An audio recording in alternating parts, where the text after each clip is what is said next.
testamento di Marco Polo, redatto il 9 gennaio 1324 a Venezia, non ne rispecchia la straordinaria vita. Molto breve, probabilmente per un improvviso aggravamento di salute, è tutto ristretto sulle figlie Fantina, Bellele e Moretta e sulla moglie Donata, che sono le eredi universali di Marco.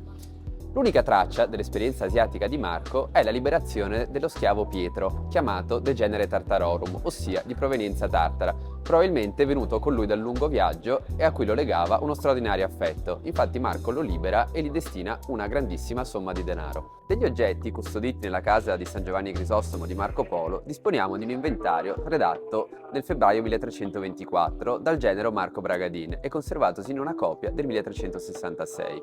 In questo inventario troviamo una serie di oggetti che richiamano con sicurezza l'esperienza asiatica di Marco e che ritroviamo solo nella sua casa. In particolare troviamo una serie di oggetti pregiati e rarissimi, come il bambù, il legno di aloe, il pelo di yak, una tavola d'oro del Khan, che era un dono che il sovrano mongolo dava ai più grandi funzionari dell'impero, e gemme preziose, e oltre che tessuti di fattura mongola e cinese.